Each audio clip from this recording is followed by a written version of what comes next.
leads me home, the light that guides the way.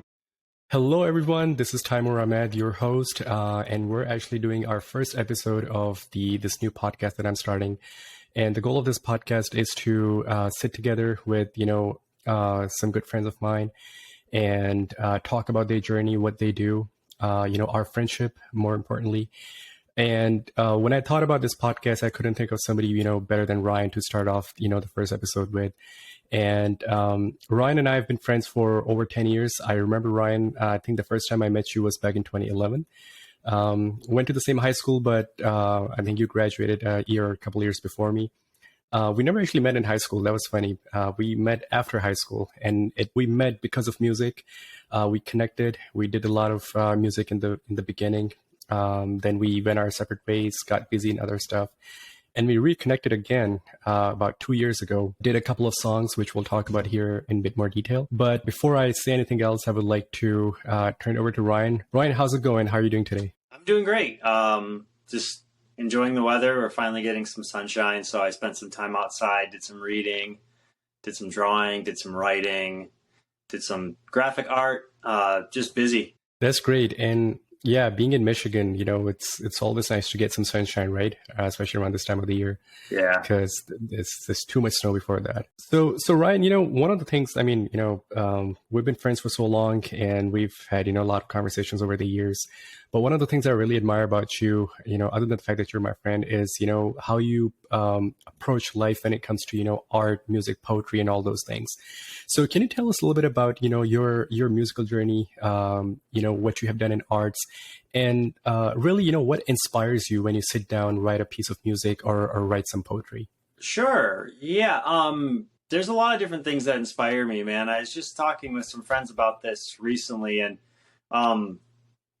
not to jump right into it or anything, but the latest thing today, I was working on a little bit of a short form poem that I want to officially release soon. But all of that has to do with inspiration, right? Like what inspires us. So for me, it's anything can come from anything. So if this is pretty arbitrary, common example, but like looking at the clouds and seeing a shape, right? But taking that one step further, like somebody might see the shape of something in a cloud and that's where it stops. But okay, let's say, for example, you see some sort of animal in the cloud. Okay, well, is it like a fantastical animal or like one you'd normally see out in the wild? Okay, where'd that animal come from? And it just kind of goes back down this rabbit hole of like ideas, and that will like kind of spawn a new thing, a new song, a new poem,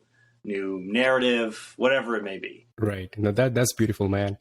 And that's one of the things that I believe sets one artist apart from the other is how you can see things, how you can develop a perspective just by looking at something. And I might look at something, I might think of something different, I might write something different, but you might have a different perspective altogether. And that's the beauty of it, right? Because that's how we come together. That's how we bring different ideas together on the table. Yeah. And then go on from there.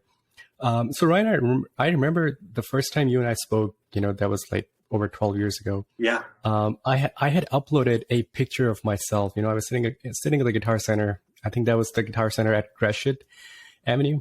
And I was holding a guitar. And I think that's when you either commented on the picture or messaged me asking if I do music. And that's how we connected. And when I first met you, I saw how brilliant of a musician you were back then, and you're even better today. Thanks, man. And I'm not sure if I've ever said that to you officially, but you were, and you are basically my first guitar teacher and music teacher, because the stuff I've learned from you, I haven't learned from anybody else. So just wanted to officially put it out there. Oh, man, that means a lot. Thank you. I appreciate that. Yeah, it's my pleasure, man. So, Riyin, do you remember when you first picked up the guitar? Like what actually attracted you to it? And when and how did your musical journey actually start? Yeah, so it's nothing too extravagant, right? I will say, I guess it kind of started because of my situation. When I say that, I mean most kids growing up around the time I did was pretty straightforward. Go to school, come back, have your extracurriculars, and just repeat essentially. But I was actually taken out of school around the end of second grade, and I was homeschooled from then on. And then I went back to public school for high school. So I say that because with that time between those years, I had a lot of free time on my hands. And that's kind of when I started exploring different hobbies. I don't have any siblings and all that. So my time, I had to fill it somehow. So I stayed up late nights, just drawing, watching different types of media, playing video games, and a lot of that was once looked at as filler, waste of time essentially, but those were all things that heavily influenced how I tell stories now or how I write songs now. And with music specifically, I have two parents that though they don't play personally, they don't play any instruments, but they love listening to music. They'd take me to concerts. We'd listen to music in the car, often driving around quite a bit. And that was, I think, my first interest. Like, I heard some music, the first guitar riff I ever heard, it sounded specific and unique compared to everything else I had heard up to that point. I was roughly around eight or nine, and that just made me want to explore it even more. And watching all the band documentaries throughout the years and stuff just drove me to wanting to learn the instrument, because it just seemed like fun at the time, because that's all any 9-year-old is looking for, just fun. So yeah, back in 2000, I believe it was actually January 10th or 9th, whichever was a Monday. I know my first class was on a Monday. And ever since then, I've been taking lessons. I stopped with the lessons almost immediately, but I never put the guitar down, and I've been playing since. And that was my main creative outlet. And then from there, it grew as I got older. Right. And you mentioned your parents, and I've had the pleasure of meeting both of them. The first time I met them was when we did the open mic night at that comic book store. Yeah. If you remember, that was fun.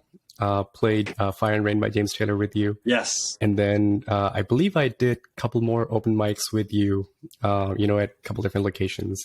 And yeah, I mean, I've met both of them, and I've seen it firsthand how much they enjoy music, and specifically your music. So I think that's a big blessing, right? To have parents that can actually appreciate the stuff that you do. So Ryan, talking about coming back to the music. So do you remember the first song that you wrote? No. I'd have to say, because you've written so many. I'd have to say no. Yeah. It's funny, no one's asked me that before, and I've never really, I'm sure I've thought of that in the past, but lately I've been looking back at my old catalog, but I haven't even, I don't know what the first one would be. I do specifically remember the era. I remember, I've been playing guitar. I think at that point I was around 19 or so, got out of high school, I was going to college, and throughout high school I was trying to find a rock group, right? Other musicians to join a band, and I didn't really have any luck in that regard. So I decided at that point to learn the bass, learn the piano, learn drum compositions and lyric writing. And that's when I started doing different genres. You mentioned James Taylor earlier, but before I was 19, it was strictly hard rock and, alternative metal and electronic too, to an extent, some industrial music. But as I started to experiment with songwriting, I got into a ton of different genres and more of the singer-songwriter stuff. And, that was a handful of different songs that I've carried over and I still utilize today, but most of them were just stepping stones for essentially what I'm currently doing. Absolutely. And I remember you introduced me to some musicians that I hadn't been exposed to, before I met you. Joshua Radin, I think that was, I listened to a lot of his songs after, you introduced me to him. And what was the band? System of a Down, I believe. Yeah. You introduced me to that too. Because before I met you, I think a lot of the music that I used to listen to, or at least the stuff that I grew up listening to, was, Eagles, Bryan Adams, some more soft pop rock, from South Asia, the place I'm from originally. Sure. So it was always nice to, get introduced to new musicians and new kind of music that you introduced me to. And the main reason I asked you about your first song is because I remember the first song I recorded, because that was in your basement. We also did a cover of, couple of his songs. What's his name? It's skipping me right now. Dave Dave Matthews. Matthews. Yeah, there Yeah. you go. Gray Street was a song from him that I Yeah. covered with you. That was fun. So yeah, a lot of good memories, man. You know, it's always nice to talk about those memories. It just kind of takes you back in time. Yeah. So Ryan, you mentioned that you were looking for some bands after you got out of high school, and you know how you started learning a lot of the other instruments. You know how to play them yourself. One of the things that I've experienced in my life is that, you know, especially when it comes to music, I also try to, meet new people, try to do music with them. But one of the toughest things that I've experienced myself is finding someone who you can relate to and connect to. Oh yeah. You know, when it comes to music, because I believe that, you know, you have to think at the same wavelength. You have to, there has to be a lot of commonality. So because of that, I just, couldn't really be part of a band or a music group for a long time, because there would always be, clash of philosophies or clash of genres, whatever you want to call it. So have you also seen or experienced something like that where you just, couldn't really connect to people when you were trying to seek out different bands? Yeah, it's interesting.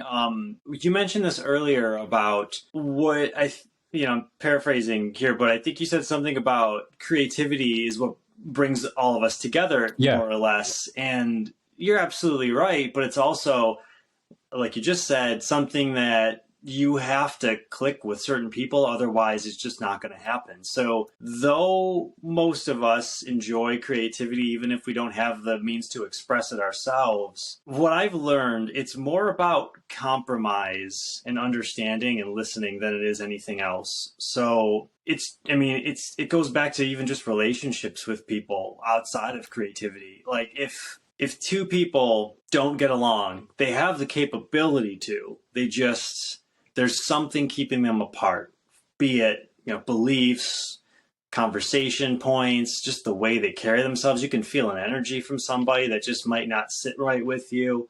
But that doesn't mean that there isn't a potential for understanding there, which falls back onto compromise. So lately, what's been helping, and like when you and I reconnected a couple years ago, I'm in a band now as well. And between you and myself and the other band members and myself, my role has just been that of listening. I mean, we want to be as communicative as possible and just make sure that if we're going to create something, it's something that we both want to create. And if there's something that, like, let's say if you and I do a song that you present that I wouldn't have thought of, that doesn't mean it's a bad idea or a good idea. It's an idea that I haven't thought of yet. So I should explore it before forming an opinion. And I think that's something a lot of people in the creative world don't take time to understand, because we spend so much time working on our input that when we present it to somebody else, we've already seen it one way for so long. And we forget that when somebody else is involved, that thing will change and evolve as well. No, that's a great perspective, actually. So basically, there has to be willingness and effort to actually explore different ideas and then see for yourself, basically, whether, you relate to it, you connect to it or not. Yeah. Right. I can't help but to mention that the song that we just did recently, All the Same. Okay. The song that we wrote, again, back in 2011, 2012, and we revisited that about 2 years ago. Mm-hmm. And, one of the things that I really loved about that song and the whole experience, altogether, is that I just, felt very comfortable communicating with you about music. Starting with that song, you had a lot of ideas, I had some ideas. And every time we brought those ideas together, we just, left with something even better. Right. Yeah. I mean, the way we connected all the ideas, like you had an idea about, adding another language.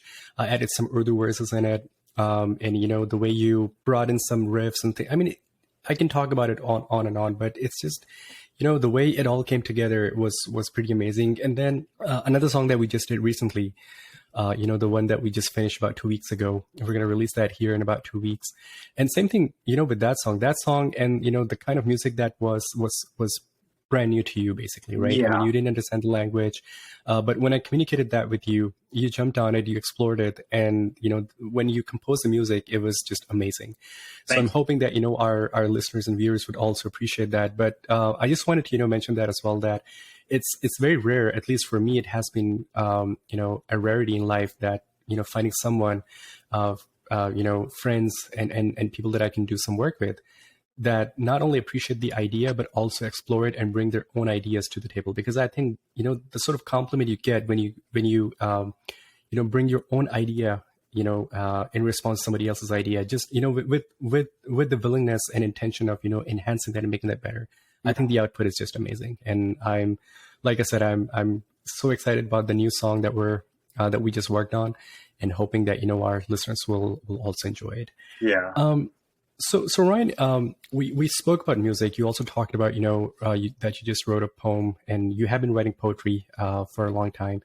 But you also draw, right? I mean, you do a lot of drawing as well. Try. So, I mean, yeah, okay. So when it comes to the inspiration, do you draw inspiration for all forms of art the same way? Or is it different when you're sitting down writing some music versus poetry or trying to draw something? Yeah, I mean, kind of to expand a little bit on what I said earlier, immediately after answering, I had a thought.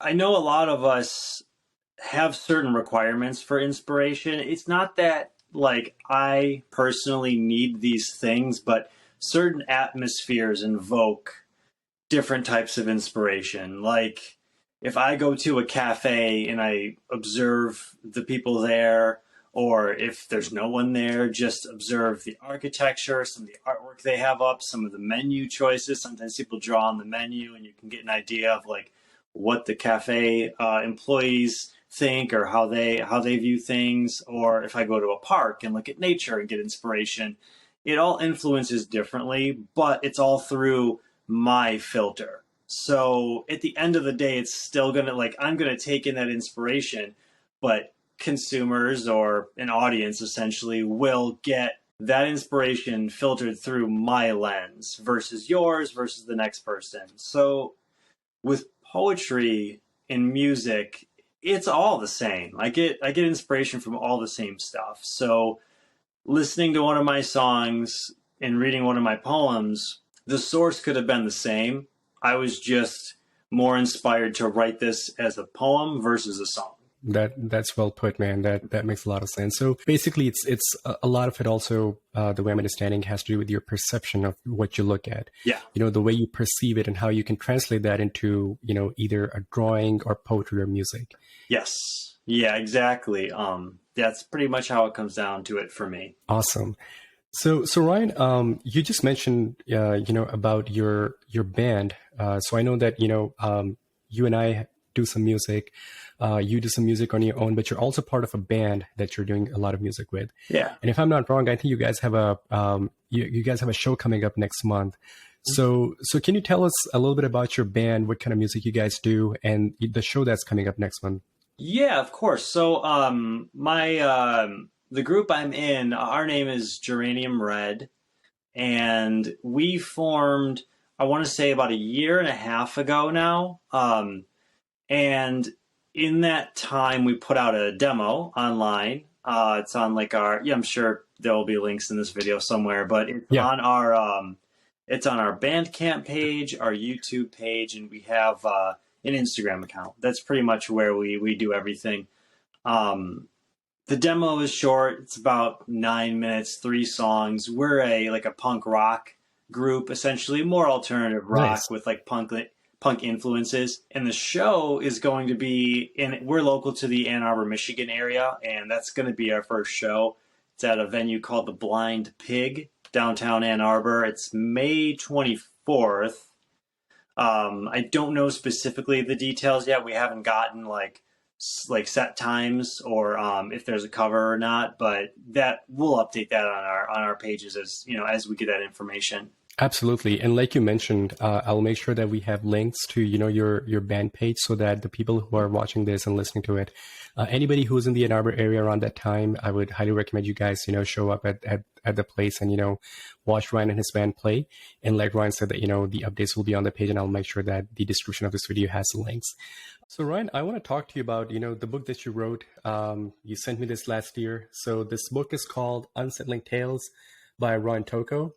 And I'm going to put a link, in the description for this. And I believe this is on Amazon, right, Riyin? Yeah, it's on there right now. It ships It might be worldwide. I think it's only US though. But yeah, it's up on Amazon right now. Perfect. So I'm going to put the link to the to Amazon in the description as well. But Ryan, and thank you by the way for sending me this book last year. And for the people that are watching this, it's a first of all, it's a beautiful book. It's a combination of poetry and artwork that Ryan has done. So, Ryan, I'm sure this book, because it contains, quite a few poems and quite a bit of your artwork, and I'm sure this was not done in a day. It must have been a collection of, your work over an extended period of time. So, I wanted to ask you, for example, let me put it this way. Sure. I also write poetry, and I've been writing since I was probably in 5th grade. But a lot of my poems have been, very personal to me. Or in other words, I was actually quite shy to share my poetry with somebody else until relatively recently when I was like, okay, you know what? I should, put some stuff out there. Yeah. So what inspired you to, think about basically, okay, maybe now's the time that I should put together my collection of the poetry that I've written with the artwork in a form of a book and put it out there. Like, what was the main inspiration and the reason behind writing this beautiful piece of art? Yeah, that book is special to me. Like everything a creator does, I would assume. But it's kind of about, I want to say about a year ago in June, so June 2022. I went on a hike with a friend, and we were just thinking about life, the grand scheme of things, pretty abstract, pretty vague, just questioning, the meaning of it all, as one often does when we're in nature.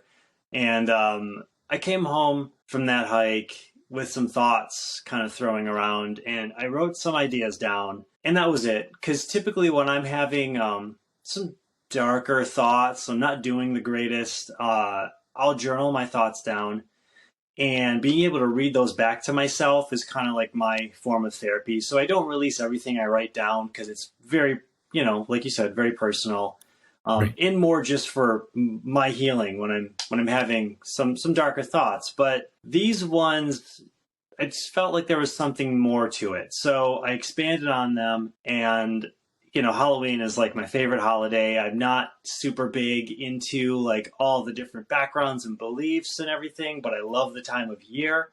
I like horror movies. I like, spooky things.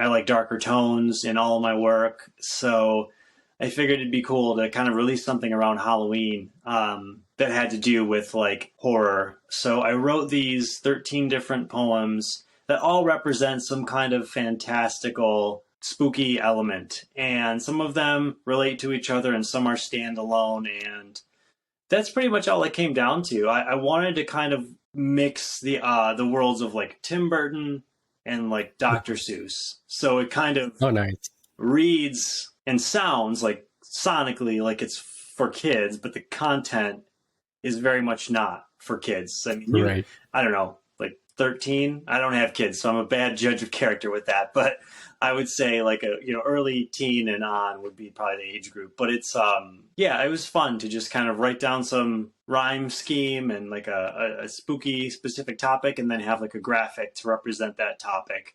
I want to do a follow-up. I just have no idea exactly when, so I'm not going to make any promises or announce anything here, but it is something that's special to me, and I'm happy with the way it turned out, so I'm probably going to continue to do stuff, at least in that realm, as I make more content. Please do. I think a lot of us will be looking forward to it. And like I said, all of our listeners and viewers, that I will put the link of this book in the description. Please make sure you get a copy of it from Amazon because you don't want to miss this. And, Ryan, you mentioned about the darker thoughts and, writing a journal, reading it back to yourself as a therapy. Yeah. It made me think because when I was in college doing my undergrad, I spent a lot of time, the first couple of years, I spent a lot of time just by myself. And I can say that I'm sort of proud to say this, that my most creative moments came during some of my darkest moments. Yeah. When I felt that I was, sitting in a corner, I disconnect from everything else. That's when, it like everything that I've written so far, whatever I've written so far, I should say, is, it came down during that time. And also, I can always go back to a couple of songs that I used to listen to during that time, which always, played a catalytic role, in spurring those creative thoughts. And I don't know, man, like darker themes, darker tones, darker contexts have something to them. It starts spinning these gears right here, right away, right? I think people like you and I think we want to share our darker thoughts with others for a form of relation. Like when I'm feeling low, I want to share those thoughts with people because I want those people to understand that it's like an empathetic thing. I don't have the answers to help someone with their issue, but if I can relate to them and they can see that relation, they realize they're not as alone as they might think they are. And it's same for me. If I'm feeling bummed out or sad or something, yes, I journal my thoughts, but I also tend to watch like a sad movie or listen to, darker themed music or like darker paintings and poetry because it's like that person gets me and it helps me feel like I might be physically alone in my situation, but I'm not the only person that's felt this way, which is obvious. But when I'm feeling most vulnerable, it's nice to have that reminder.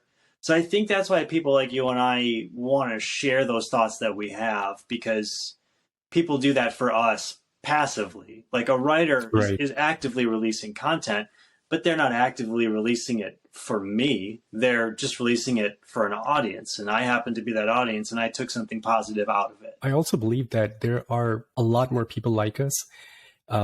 It's just not enough of, that contact established, at least actively. I mean, passively, like you said, there's a lot of content out there that we can go read, watch, or listen to. But, having this sort of conversations, I think if a larger network of people like us sit down together and at least connect to each other like this, I think, it's just going to be a much happier place.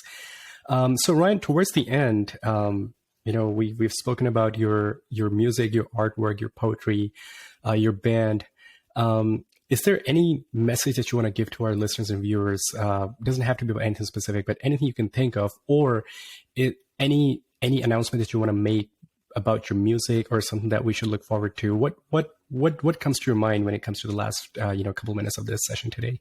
Yeah, I mean, to answer that question, like, I'm not really anyone special. I wouldn't say, just another person, right? And because having said that, like, we all are, right? So if somebody is watching and feels intimidated by creating, like you were sharing with me earlier, right? You're a creative person, but it took you a while to kind of start releasing stuff, and same for me, right? Like we all kind of have hurdles that we have to jump, and sometimes we never do. And that's fine. There's no need to, but I would, stress that if somebody watching feels interested in art, there's technically no rule book. Like there are classes you could take, there are workshops you can attend, but there are no specific guidelines to what you think and how you feel.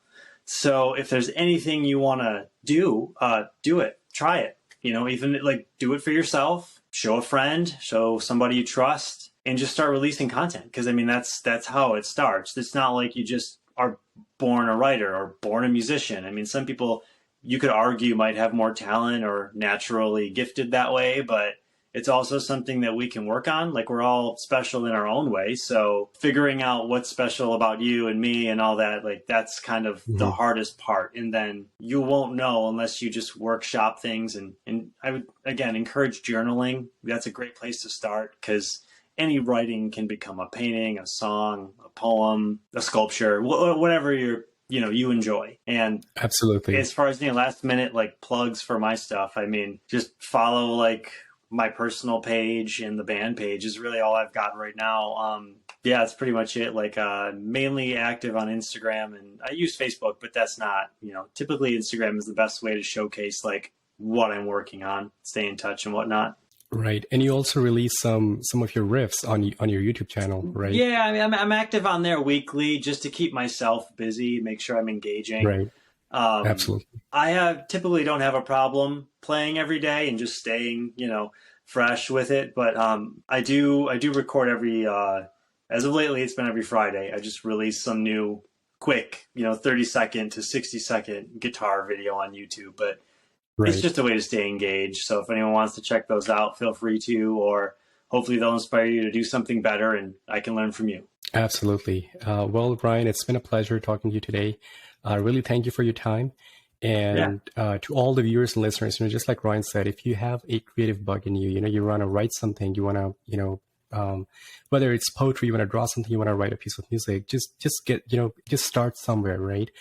And like Riyin, you said, one could attend workshops, one could go to some classes, but at the end of the day, what sets you apart is, your personal flavor to your creative stuff. Yeah. I'm a firm believer that if I'm writing something, what sets me apart from somebody else is, how much of a reflection of myself I put in my work, because that's really how I can help others connect with me, or I can connect or relate to somebody else if I can see that personality in their work. So, just reiterating what Riyin said, if you want to do something like that, just do it and keep doing it, right?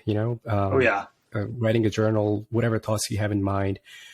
Sometimes it happens to me a lot. I may think of a song, I may think of a tune, but if I don't record it or write it down right away, I'm gonna forget it in the next 10 minutes. It's happened to me a lot of times. So yeah, I'm really hoping that this conversation inspires a lot of people that are watching and listening to us, Riyin. But again, man, thank you so much for your time today. It's been a pleasure, like always, and I'm looking forward to doing more music and artwork with you in future. But again, for our listeners and viewers, I'm going to put a lot of links in this description of this video. Please make sure you check those out. Ryan's book, his band's page, and also his own Instagram page where he posts a lot of stuff that he does. That way, you can connect with him. And also, if you have any questions for him in the future, there's an avenue for you guys to reach out to him.